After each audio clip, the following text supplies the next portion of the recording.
It's 1955. Eisenhower is in the White House. Rock and roll is tearing through every radio in America. The interstate highway system is just being born. And right in the middle of all that electric, chrome-drenched, post-war optimism, Ford Motor Company pulls back the curtain on something that nobody was ready for. A car so gorgeous, so dripping with personality, so absolutely soaked in that golden-era American confidence that it didn't just turn heads. It stopped people dead in their tracks. Ladies and gentlemen, welcome to the story of the 1955 Mercury Montclair Convertible, a machine that didn't just define an era. It became the era. This is not just a car review. This is not just a history lesson. What you're about to hear is the full, unfiltered, behind-the-scenes story of one of the most beautiful, boldest, and underrated convertibles ever to roll out of an American factory. And by the time we're done today, you're going to understand exactly why collectors, historians, and gearheads around the world still get goosebumps when they see this car coming down the road with the top down. So buckle up or don't, because it's a convertible and the whole point is to feel the wind, because we are going all the way in on the 1955 Mercury Montclair Convertible. To really feel this car, you have to understand the world it was born into. America in 1955 was unlike anything that had ever existed before in human history. The war was over. The boys were home. The economy was booming. Suburbs were exploding outward from every major city. Families were buying houses, buying televisions, buying washing machines, and above all else, buying cars. The cars in post-war America weren't just transportation. They were identity.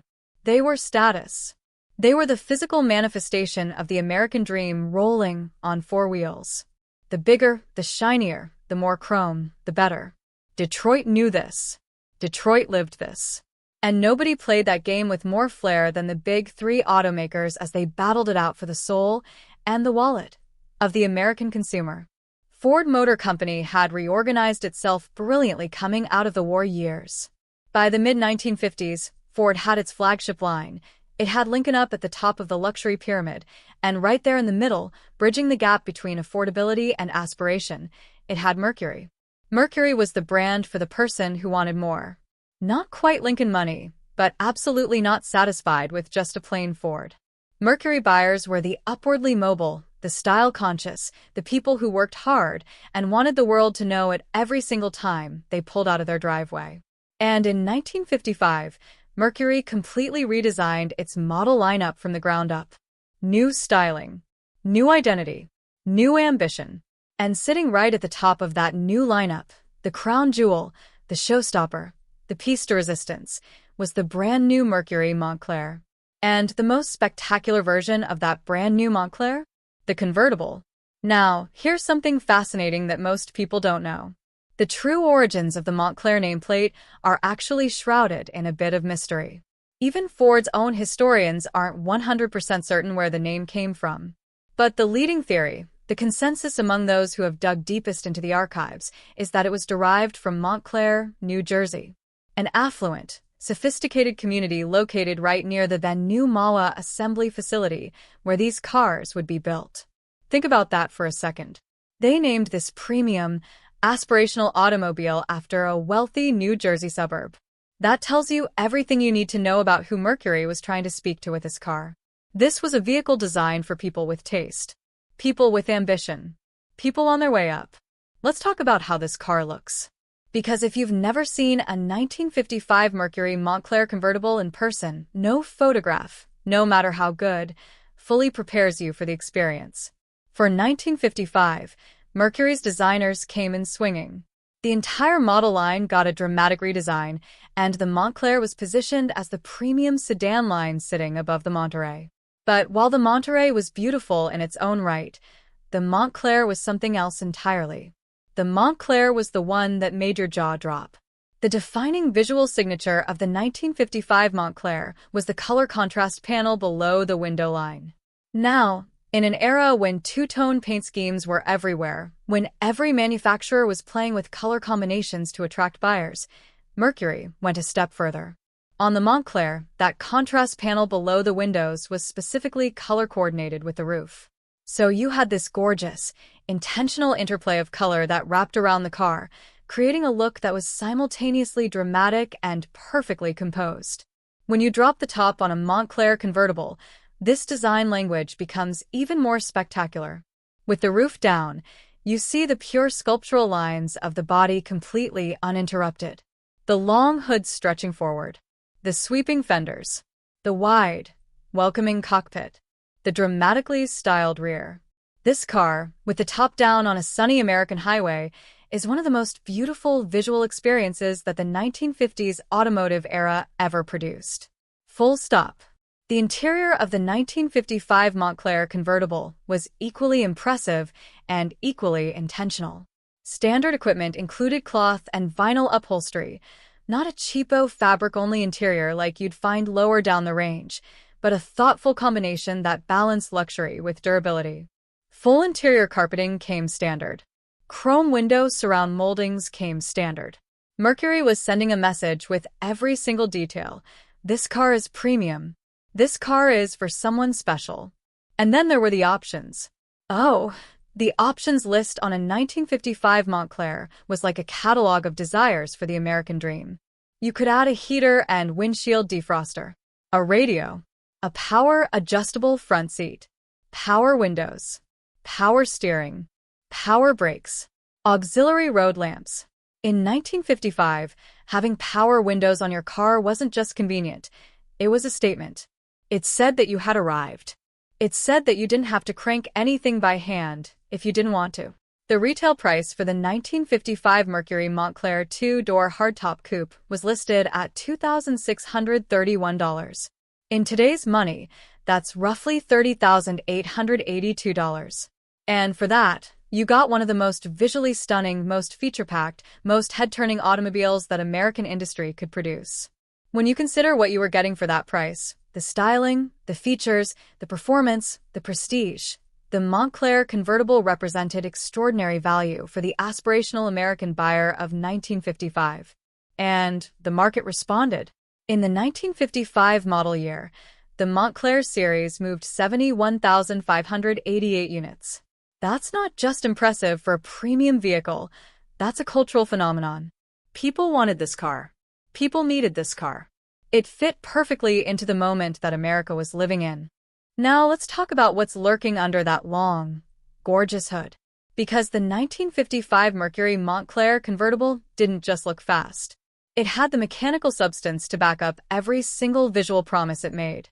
Powering the 1955 Montclair was a 292 cubic inch V8 engine. But here's the detail that makes this engine especially fascinating, especially significant, especially cool. This wasn't just any V8. This was the very same 292 cubic inch V8 that had been adopted from the brand new Ford Thunderbird Roadster. Let that sink in for a moment. The Ford Thunderbird, the iconic, legendary, two-seat American sports car that became one of the most celebrated automobiles of the entire 20th century. That Thunderbird. The engine from that car was under the hood of the 1955 Mercury Montclair convertible. Ford Motor Company had developed this new V8 specifically for performance-oriented vehicles, and putting it in the Montclair was a deliberate statement. Mercury wasn't just building a pretty car. Mercury was building a capable car. A car that could genuinely move. A car that could eat up the miles on those brand new American highways with authority and confidence. The output? 195 horsepower. In 1955, 195 horsepower was a serious number. This was an engine that could genuinely light up the tires when you buried the throttle coming off a stoplight. This was an engine that made the quarter mile feel like a personal statement rather than a chore. This was an engine worthy of the Montclair's visual promise. And the transmission options? Mercury gave buyers choices. A 3-speed manual transmission was the standard setup, direct, mechanical, engaging. But for those who wanted a more relaxed, more luxurious driving experience, and let's be honest, plenty of Montclair buyers were looking for exactly that, a 3-speed automatic was offered as an option. Pull up the windows, electrically of course, settle into that cloth and vinyl interior, point the nose of that gorgeous Montclair down the highway, and let the automatic do the shifting while you focus on looking incredible. This combination of the Thunderbird-sourced V8 with either manual or automatic transmission gave the 1955 Montclair Convertible a character that was genuinely rare in the market at the time.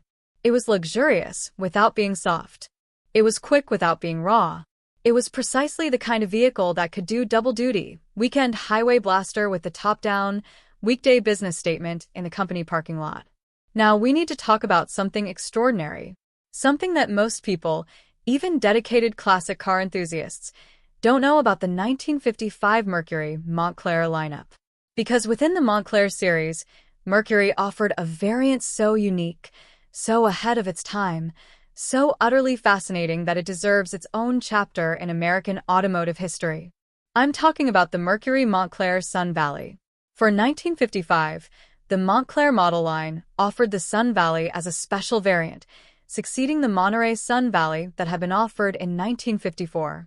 And what made the Sun Valley so remarkable, so genuinely unlike anything else you could buy from an American manufacturer, was its roof. The front half of the Sun Valley's roof was made of tinted plexiglass. You read that correctly. The front half of the roof, the section directly over the front seat passengers, was a transparent, tinted plexiglass panel. Not the entire roof. Not a sunroof that opened. A fixed, transparent panel built directly into the roofline, turning the front of the cabin into something approaching a greenhouse. Now, to understand why this was so audacious in 1955, you have to understand the design climate of the era. Transparent and semi-transparent roof panels had been appearing on concept cars throughout the early 1950s. The Lincoln Futura concept, which would later be transformed into the Batmobile, believe it or not, featured a transparent canopy roof. Designers were fascinated by the idea of opening up the interior to the sky, of blurring the boundary between the car's occupants and the world around them.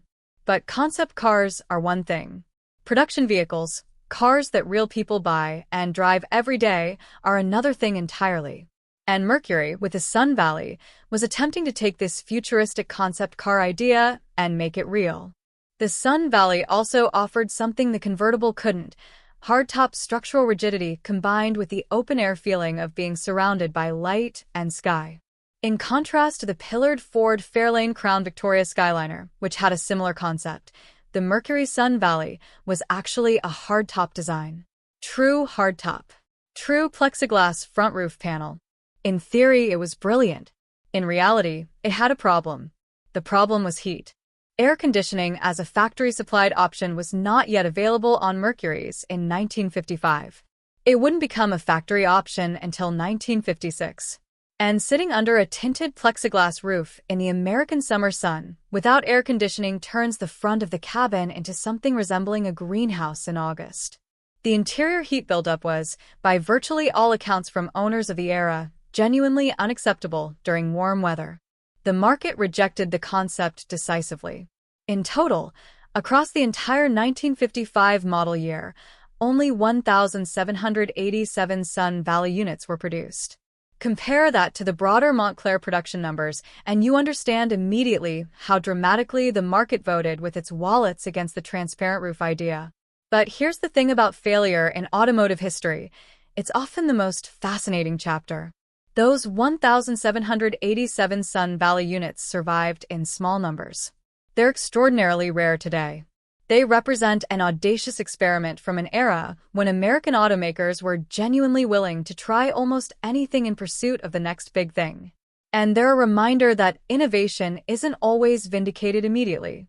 Sometimes the market says no before the idea can find its moment. The Sun Valley was discontinued after 1955. The Montclair Convertible, with its traditional folding cloth top, continued on. And the Convertible, with every sensory advantage of open-air motoring without the heat trap of a plexiglass ceiling, was the clear popular choice. The 1955 Mercury Montclair Convertible didn't exist in a vacuum. It was born into and immediately became part of the cultural fabric of mid-1950s America. And to appreciate this car fully, you have to understand the role it played in the larger story of that time. In 1955, the American convertible was at the absolute peak of its cultural currency. This was the era of drive-in theaters and drive-in restaurants. The era of cruising the main strip on Saturday night, windows down, radio up, the whole American social ritual of the automobile playing out in real time in every town and city across the country. In this context, showing up in a Mercury Montclair convertible wasn't just arriving somewhere. It was making an announcement.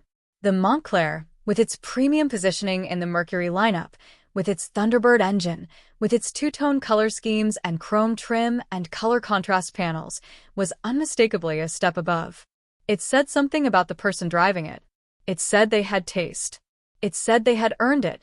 It said they were someone worth watching. The 1955 Mercury Montclair convertible was also a car for a new kind of American woman. The post-war era saw an unprecedented expansion of female economic independence, and the Mercury Montclair's combination of elegance, style, and genuine power made it appealing across genders in a way that many cars of the era simply didn't achieve. The power accessories, power seats, power windows, power steering, made the car accessible and comfortable for all drivers, not just those who wanted to wrestle a big American automobile down the road. And then there were the colors. Oh, the colors of 1955 Mercury. This was an era when American automakers treated the color palette like artists. The two-tone combinations available on the Montclair weren't just practical choices, they were expressions of personality. Want to be bold? Choose a dramatic two-tone with high contrast. Want to be sophisticated? Choose something more subtle and coordinated. Want to stand out at the country club? The Montclair gave you options. The Mercury Montclair convertible of 1955 was also a car deeply connected to the rise of American popular music in that era. This was the year that rock and roll exploded into mainstream consciousness. Bill Haley and the Comets. Little Richard. Chuck Berry.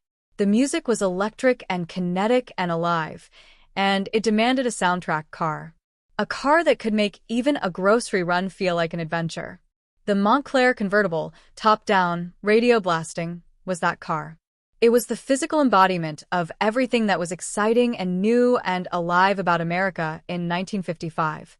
Let's take a moment to look at this car through the lens of pure data, because sometimes the numbers tell a story that emotion alone can't fully capture. 71,588 units sold across the 1955 Montclair series. For a premium, top-of-the-lineup vehicle in a market that was intensely competitive, this was a remarkable commercial achievement. Mercury had positioned the Montclair correctly. It had priced it correctly. It had equipped it correctly. And the market responded with enthusiasm. The $2,631 base price for the two-door hardtop coupe, equivalent to roughly $30,882 in 2024 dollars, placed the Montclair in a sweet spot. It was aspirational, without being unattainable. It was premium, without crossing into luxury territory, where the purchase would require a genuinely different level of financial commitment. The American middle class, newly prosperous and eager to spend, could stretch for a Montclair. And stretch they did. The 292 cubic inch V8, producing 195 horsepower, these numbers, combined with the weight and dimensions of the Montclair, gave the car genuinely impressive real-world performance for 1955. 0 to 60 times would have been competitive with other premium American vehicles of the era. Top speed, while not something Mercury advertised in family-friendly marketing, was more than adequate for exploring the outer limits of what those new interstate highways could offer. And then there's the production number that matters most if you're a collector today. Only 1,787 Sun Valley units were ever made. This extraordinary rarity, combined with the unique mechanical and visual character of the transparent plexiglass roof, makes the Sun Valley one of the most sought-after variants of any Mercury vehicle from the entire 1950s. If you find one in good condition today, you've found something genuinely exceptional. The 1955 model year was just the beginning for the Montclair nameplate. Understanding what came next helps put the founding year in even sharper context. For 1956, Mercury revised the Montclair's exterior significantly. The side trim was updated to a full-length multi-tier chrome sphere, because if there was one thing that 1950s American automotive design understood, it was that you could never have too much chrome. And the paint combinations expanded dramatically. Two distinct types of two-tone offerings were now available: The traditional approach of a roof color over a different body color, and a new option called flow tone, where the roof and lower body were painted in one color and the upper body in another. And just to underscore how seriously Mercury took color in this era, there were 31 standard two-tone combinations available. 31. And 28 flow tone combinations. 59 total paint combination options. If you couldn't find a color scheme you loved among 59 choices, the problem wasn't the car. The 1956 update also brought important mechanical improvements. A 12-volt electrical system replaced the previous 6-volt system, enabling more reliable operation of the increasingly sophisticated power accessories. The engine was upgraded from the 292 to a 312 cubic inch V8 producing 225 horsepower, with an optional dual 4-barrel carburetor version pushing output to 260 horsepower. Things were getting serious under that hood. The Montclair continued evolving through 1957 and 1958, growing in size and power, adding body styles and trim levels, climbing up through the Mercury hierarchy as the brand itself expanded and repositioned. Then came the brief discontinuation after the 1960 model year. As Mercury restructured its lineup for 1961, the Montclair was retired in favor of a simplified model range built around the Monterey. But the nameplate had too much equity, too much history, too much emotional resonance to stay gone for long. For 1964, the Montclair returned, once again positioned as the mid-level full-size Mercury sedan, once again occupying that aspirational space between the everyday Monterey and the premium Park Lane. The Montclair nameplate would continue through the 1968 model year, at which point Mercury made the decision to consolidate its full-size lineup around the Monterey and the newly expanded Marquis range. The Montclair era ended, and Mercury introduced the Monterey Custom trim level for 1969 to fill the price gap that the Montclair had occupied. But through all of that history, through the second generation's push-button transmissions and massive engines, through the third generation's ground-up redesign, through the fourth and fifth generation's evolution of the original formula, none of it carried quite the same lightning-in-a-bottle magic as that original 1955 model year. So why are we here today? Why does the 1955 Mercury Montclair Convertible still matter in 2024 and beyond? Why should you care about a car that was built nearly 70 years ago? Because there are cars that are built, and there are cars that are created. Because there are vehicles that serve a function, and there are vehicles that embody a moment. Because there are automobiles that you drive, and there are automobiles that drive history. The 1955 Mercury Montclair Convertible falls firmly, decisively, unmistakably into the second category in every one of those comparisons. This car matters because it was the product of a specific, unrepeatable moment in American history, a moment of pure, wide-open, sky's-the-limit optimism.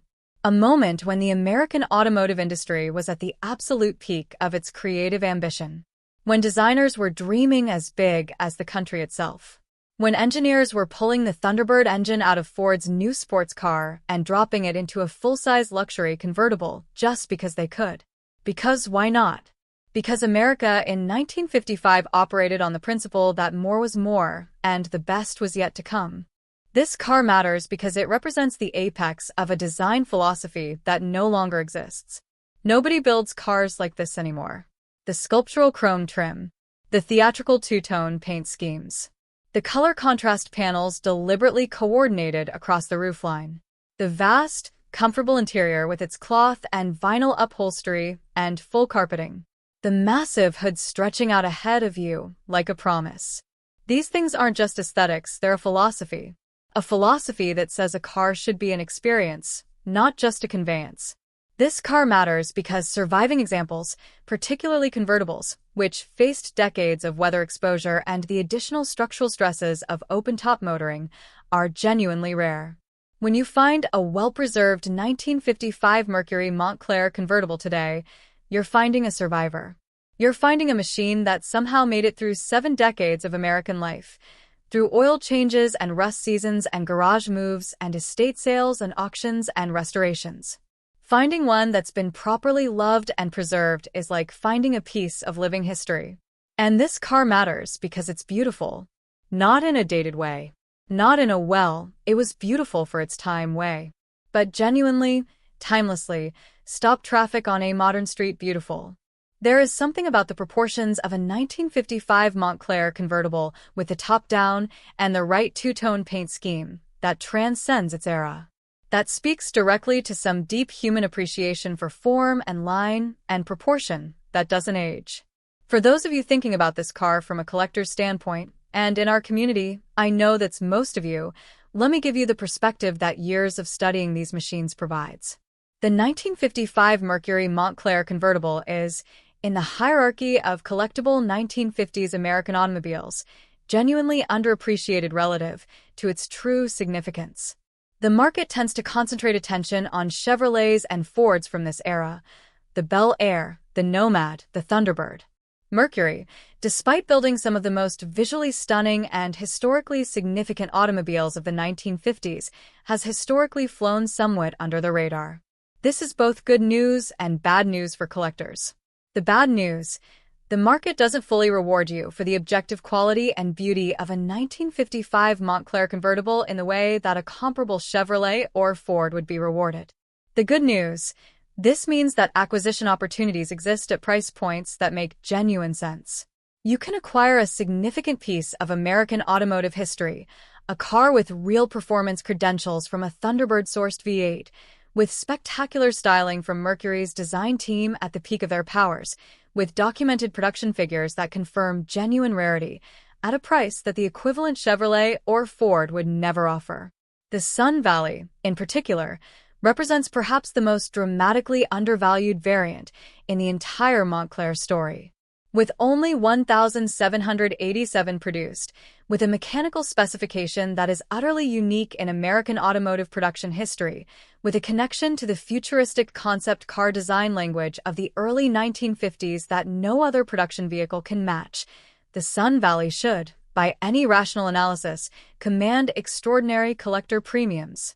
In reality, it's still relatively accessible compared to its true rarity and significance. For the 1955 Montclair convertible specifically, not the Sun Valley, just the standard convertible, what you want to find is an unrestored, documented, original numbers car in a factory two-tone paint scheme. The color contrast panels below the window line are a specific detail that restoration shops sometimes get wrong or omit, and an original example with correct factory color matching is worth significantly more than an otherwise identical car with a non-original or incorrect paint execution. Power options: the power seat, power windows, power steering, power brakes add both value and period-appropriate luxury experience. A fully loaded 1955 Montclair convertible with all power options is a car that was bought by someone who wanted everything Mercury offered. That buyer wanted the best. And their choice deserves to be honored by collectors who appreciate what it meant. We've covered a lot of ground today. From the post-war America that made this car necessary, through the design philosophy that made it beautiful, through the Thunderbird engine that made it fast, through the Sun Valley experiment that showed just how audacious Mercury was willing to be, through the numbers and the culture and the collector perspective, we've gone deep on this machine. But I want to close with something simpler. Something that all the specs and history and analysis can sometimes obscure. The 1955 Mercury Montclair convertible is a joy. Pure, uncut, no asterisk automotive joy. When you drop that top and settle into that vinyl and cloth interior and turn that key and hear that 292 cubic inch Thunderbird-sourced V8 come to life and you pull out onto an empty road on a perfect afternoon, this car doesn't ask anything of you. It doesn't need you to be a car expert to appreciate it. It doesn't require deep historical knowledge to make you smile. It just is what great cars have always done, across every era and every generation of enthusiasts. It makes you feel something. It makes you feel like the road is yours. Like time doesn't apply to you right now. Like whatever you're driving toward is worth the journey. Like America, the idealized, mythologized, cars and chrome and open highway America of 1955 is still out there somewhere, just past the next bend in the road, waiting for anyone willing to go find it. The Montclair nameplate ran for 2 separate production periods. It survived corporate restructuring and changing market tastes and the brutal Darwinian evolution of the American automotive marketplace. It ended not with a whimper, but simply because Mercury found a different way to serve the customers the Montclair had always served. And even in retirement, through the Monterey custom that succeeded it, the Montclair's spirit lived on. But it all started here. In 1955, with a color contrast panel below the window line, a Thunderbird engine under the hood, cloth and vinyl upholstery inside, and the whole American sky above because the top was down, because it was a convertible, because what else would you do on a day like that? This is the 1955 Mercury Montclair Convertible, one of the most beautiful automobiles that America has ever produced.